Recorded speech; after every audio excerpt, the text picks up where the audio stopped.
ensemble le filet social beaucoup plus efficace contre la pauvreté qui a gagné ce pays.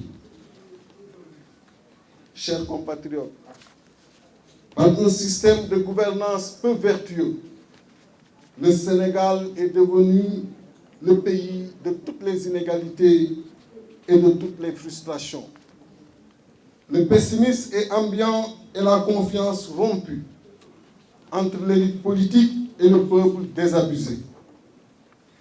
Je rappelle que la République, en aucun moment, ne doit abandonner ses enfants. Du fait d'un désespoir profond, la colère a gagné toutes les couches de la population et plus particulièrement les jeunes.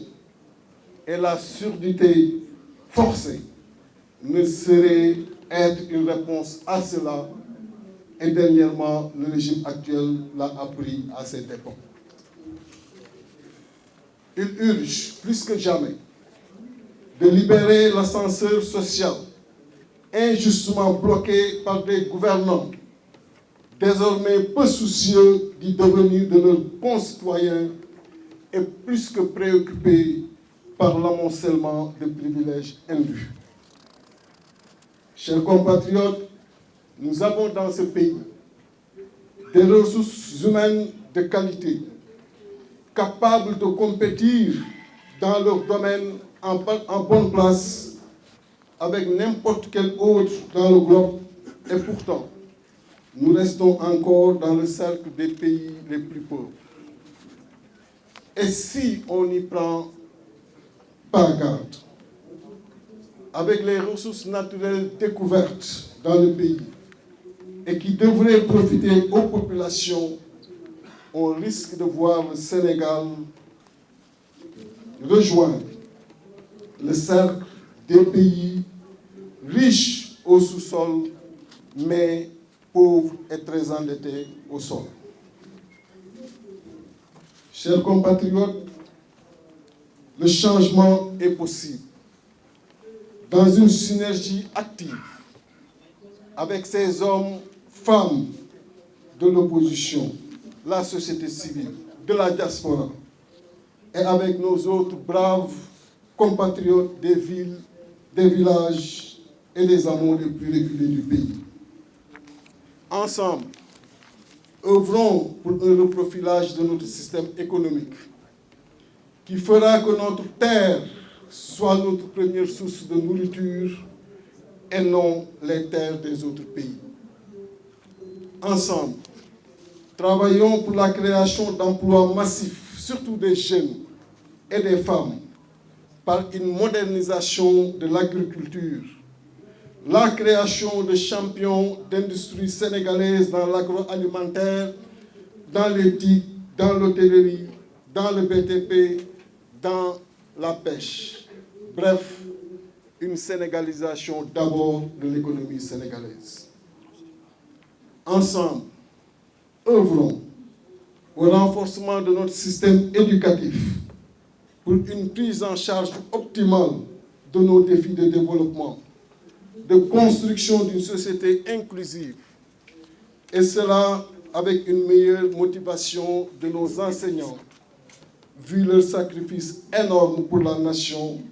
Et comme le disait Mariama Ba, les enseignants, ceux du cours maternel autant que ceux des universités, déjouant pièges et embûches, plantent partout le drapeau du savoir et de la vertu. Cela doit être traité avec respect et déployé dans un environnement propice à la distribution du savoir. Ensemble, œuvrons en matière de santé pour une souveraineté thérapeutique permettant aux Sénégalais de bénéficier ici des soins de qualité. Bien entendu, tout ceci ne peut se faire sans une justice équitable et juste qui garantit la paix et la stabilité dans ce pays. Et cela passe nécessairement par l'arrêt de la persécution des opposants et la réhabilitation sans délai des candidats injustement écartés. Khalifa Ababacar Sall, ici présent, et Karim Meïssa Wade, qui est au Qatar. Chers compatriotes, fort de tous ces constats et face à ces défis qui nous interpellent tous, nous avons décidé de la création du Parti républicain pour le progrès d'Isso Askan Wi.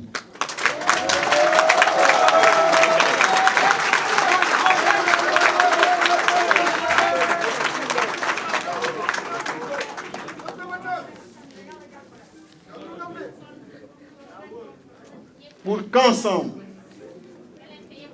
nous travaillions pour la prospérité dans la paix.